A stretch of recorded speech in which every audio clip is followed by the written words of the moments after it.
Welcome to the next episode of the MB2 Underground podcast.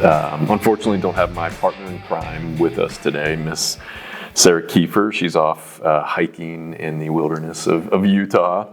So we wish her a great adventure, safe return, and no crazy cougar or wild animal encounters. But the great news is that we are here at the MB2 Owners trip at the beautiful Hotel Del in gorgeous Coronado, California, and I have another exceptional guest. Very, very, very excited to welcome the pride of Scottsdale, Arizona, Dr. Brad Brittain. Welcome, sir. Appreciate it. Thanks for having me. It's an thank you. Honor to be here. Oh gosh, thank you for being here and taking the time.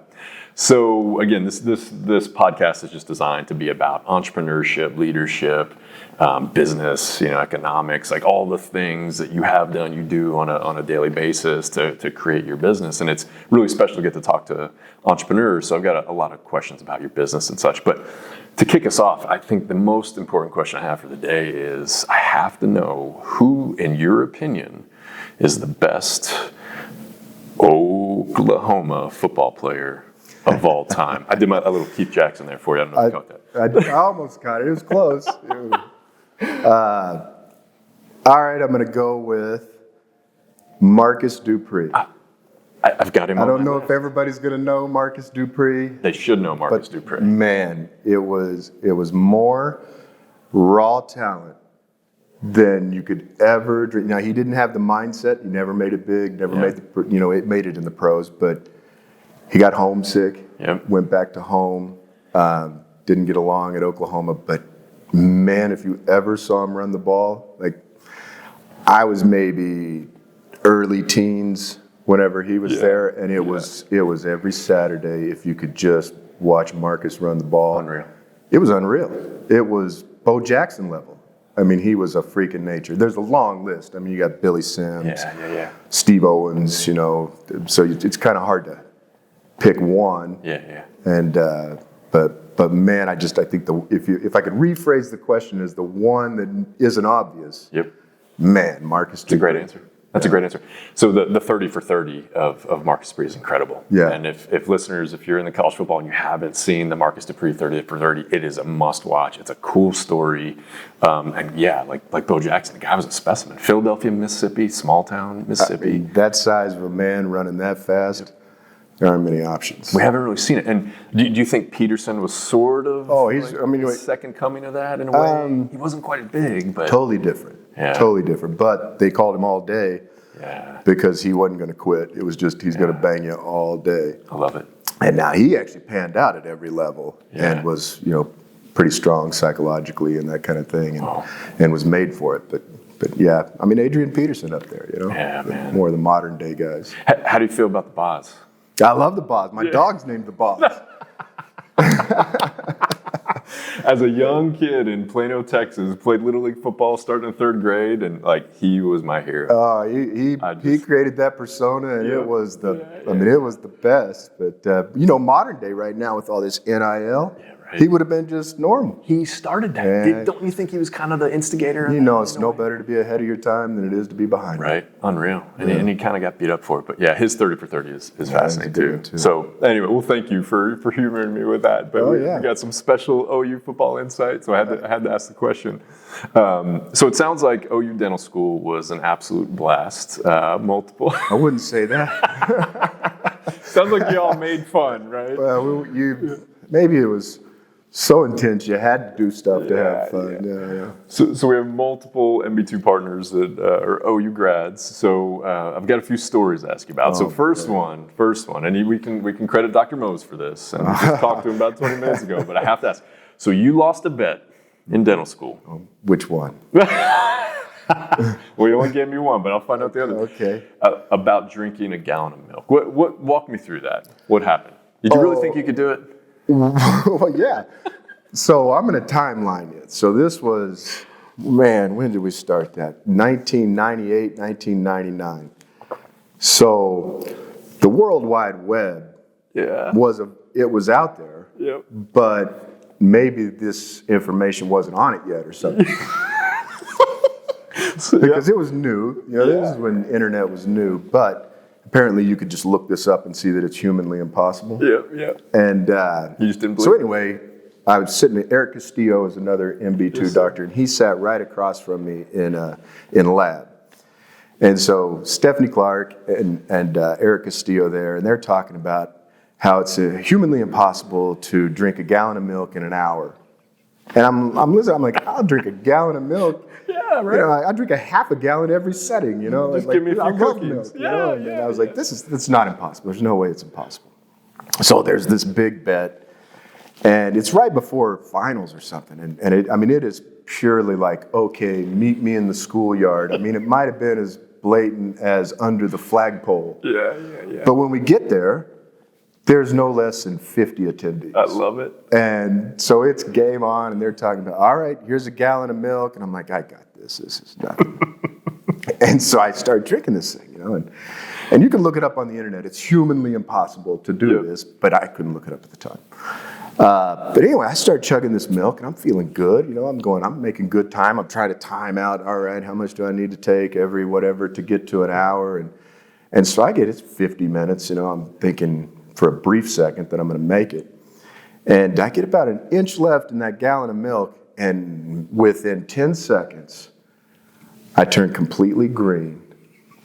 I projectile vomit from here to that wall. People were dodging. But the body's reaction to that was violent. And then the aftermath is, for about the next 8 hours, I need to go study for finals, and I go to the library. And it wasn't just one-ended. Oh, man. It kept on going. It was every 10 minutes you got to hit the restroom. Wow. And so it was a lesson learned, if you want to say. A lesson learned, maybe. Look that up. But I love it. All right, so you've confirmed the wives' tale. It is humanly impossible, right? And you are not a dainty man, right? Like you and I'm a milkman. I couldn't. So that's a great segue. Tell me where you're from, man. Small town Oklahoma. Yeah. It's a little place called Clinton. Wow. It's on I-40 between Oklahoma City and Amarillo.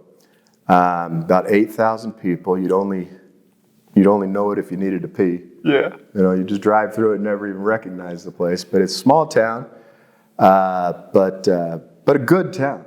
But a little 8,000 people town out there in western Oklahoma. You can look left and see Texas, look right and see Kansas. Yeah. As flat as can be. What was it like growing up there? I want to say like everywhere else, but no. Now I live in Scottsdale, Arizona, and I would say that my childhood was grossly different than my kids' childhood, And I don't know that that's worldwide. I can just tell by, I can only judge it off of what I know. Yeah. But, you rode your bike to school from second grade on, as soon as you could pedal, you know, and so it'd be clear across town, you were running till the streetlights came on, that kind of a thing. And boy, if our kids ran around like that in Scottsdale, we'd get turned in. Right, exactly. So it's just, I think it's a different world. Absolutely. But I think even if you went back to small town Clinton now, I think they still run, they're a little more trusted. I think you grow up a little faster, or I don't know about faster, but you grow up where you become capable a lot faster. You have to take care of yourself. You're going to be clear across town, and mom's not there, and you're going to wreck your bike and break your arm, and you got to figure out how to get home. And that kind of, we didn't have cell phones. We couldn't call. That kind of thing. So it was a good upbringing. It really taught you to take responsibility and that kind of thing. So, I was raised with 3 brothers, all within 4 years of each other. So the Brittain boys were known around town. So didn't mess with positively and negatively. So how did you go from Clinton, Oklahoma to Scottsdale, Arizona? Yeah, so I married a gal from Duncan, Oklahoma, in my senior year at dental school. And Duncan's about 30,000 people. We both were kind of sitting there, and we were like, let's go somewhere. Let's see if there's something out there. This kind. Let's evaluate this out. And we want to. Her dad was a dentist, and so it was always on the table to maybe go back to Duncan, but I was like, I don't really want to do that. She didn't really want to do that. Yeah. We looked at Dallas and Kansas City, and then my college roommate was from San Clemente, California. Interesting. And so we looked at those three, and we were kind of weighing out cost of living and all that. And then I went to my bachelor party in Scottsdale, Arizona, and we went out, we played golf, we hit the clubs, we did all this, and I'd never heard of the town. And I came back, and I told my wife, I said, we got to look at Scottsdale, Arizona. This place is incredible. And she's like, how good a time did you have? But I was like, no, you got to see this city. It's just terrific. And so we flew out there, and within minutes, she was in love with the desert scape and all that kind of stuff. And so we weighed out cost of living. Like California would have been a tough start. Yep. It really would have been. Boards were tougher back then as far as coordinating or accepting each other. Reb wouldn't have been taken. But between Dallas, Kansas City, and Scottsdale, it kind of came down to there, and we just fell in love with it. I love it. No, it's a beautiful, beautiful place. So when you got to Scottsdale, what did you do? Did you just buy a practice? Did you associate for a while? No, there's a good story. So I went into this, it was the first major group practice, I guess you would call it, or something. They owned like 8 of them in the valley. I went in for 8 months, and I really didn't like it. It was, a brand new grad working 3 chairs at a time. Wow. Just kind of mass production. Yep. It just wasn't going to work. I was like, this isn't a recipe for success. Now, here's the thing: is to this day, the guy who created that deal, the owner, is still one of my patients. Really? Yeah. So he's about 76 now. But after he sold it and whatever, he came and joined my practice and that kind of a thing. I mean, he's a nice guy, but I did not like the way I was like, this isn't going to work for me. Yeah, I wasn't ready for that. I don't. Some people may be, but I wasn't. So then I went into an associateship for about a year, and it was a 4-operatory deal. It just was never going to grow into room for both of us, and I think we kind of recognized that pretty quickly. And so then I went to my accountant at the time, and he was like, well, we have a practice opportunity that's available if you want to get into this. And I was like, okay. So I just jumped in. Wow. Well, this practice, it was 3 operatories. It, shag carpet. I mean, it was not nice. And it was a purchase walk away. So it was like, all right, you're just in, you're on your own. Take over. No transition. Figure out dentistry. Wow. You're trained in dentistry, but you don't realize at the time there's a business. Yep. That dentistry is a business, and so you learn that real fast. And it comes with a loan, that kind of thing. So there's a lot of life coming at you real quick right there. But this little 3-op practice was in a building that used to have 4 dentists in it, and then it had this like a physical therapist. Yeah. And so she had her physical therapy practice in the rest of the building. And it had just kind of dwindled, and she was just working her way out. She had maybe 5 years left and that kind of thing. And so I remember I told her when I bought the practice, I said, the reason I bought this practice is I want to own this building. Yeah. And I said, when it comes time for you to retire, I'll give you whatever it's valued at, plus 1%. So you're going to know you're going to get a good deal. Yeah. I'm not going to negotiate or try to get the better of you or anything like that. Value plus 1%. And so she'd always registered that in her mind, and we'd always talked over that time period while she kept working. But it came time for her to retire, and she knew me so well, and she actually liked me at that point. And she said, we're going to structure this loan to where when you're done paying off your student loans, then your payments will ramp up on that. So she was really good to me in that regard. And then it's turned out now the building, we got 13 ops. How cool. Thanks to MB2, we have a very newly renovated building. Like That was a huge project that we did together. Yeah. And it was like a total support, no questions asked. So it was just awesome of them. I love it. And so we now, MB2 and I together have that, we've gone from 3 ops, then to 4, then to 7, 9, now we're at 13 ops, and and probably at maximum efficiency for that practice location. So, Awesome. Yeah. Tell me about that renovation process, that build-out process.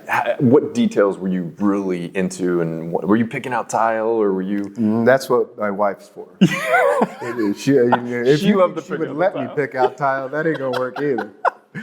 But no, any aesthetics or any of that stuff. But it was. That's why I say when I talk about it was a total support effort. Yeah.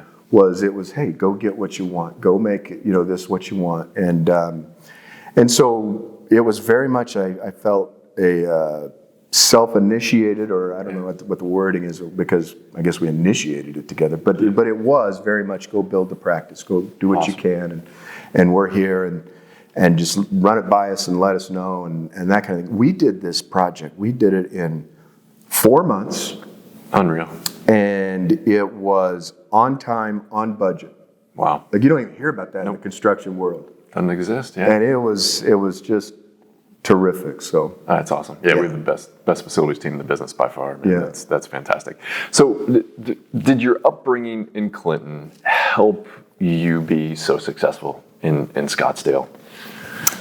I'm a big believer, yes. Not in a way that I would say being brought up somewhere else you couldn't overcome it or whatever. Yeah. But the first thing I started noticing about Scottsdale, and I hope it's like any other city out there, is Scottsdale becomes a small town real fast. Yep. And so we try to just bring that small town feel to, like when you think of Scottsdale, Arizona, like I know it's nicknamed Snotsdale. Like we've heard we've heard all the whatever, but it's a very snooty, I guess, place compared. I don't know. That's the reputation. There's a lot of wealth in Scottsdale, and then what you'll find is not that way at all. Interesting. And so I think what maybe even set us apart was not buying into that persona, and just being that. We're going to run this like a small town office. Wow. When you come in, we're going to know your name. Yep. We're going to ask about your family. You're going to build a bond. And I think that's something that people want really bad. And I don't know that they're actually getting it out there. I can't believe that people don't do it.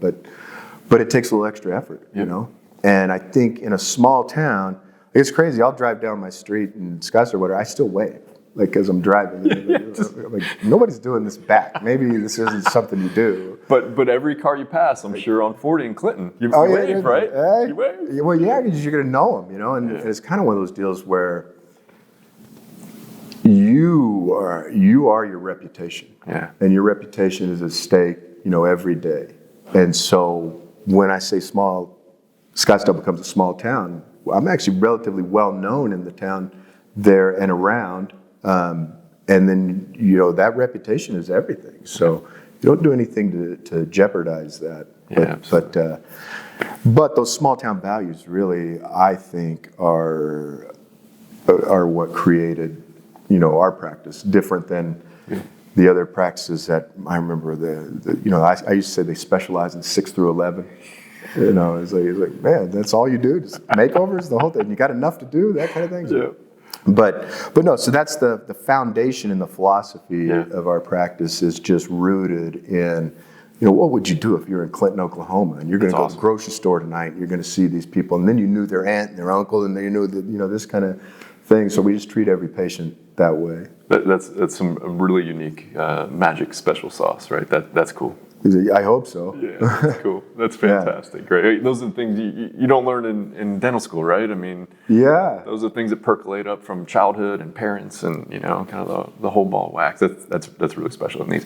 What advice do you have for young clinicians in dental school? Newly graduated, in terms of navigating the world. Dentistry's changed, since quite a bit since the late '90s, right? And what advice would you give to that younger generation? So I would say, and my childhood dentist told me this whenever I told him I was going to go to Arizona. He said, "There's always room for a good one." Love it. And what he meant by that was go where you want to practice and know that you're going to make it. I love it, yeah. And so if I went and I talked to AT Still, the university out there, the seniors, they asked me to come out and talk to them, and I was talking. And the first question I asked, I said, who in here is going to private practice? Not one hand went up. Really? Not one hand. I was like, interesting. You're telling me we're batting 1,000?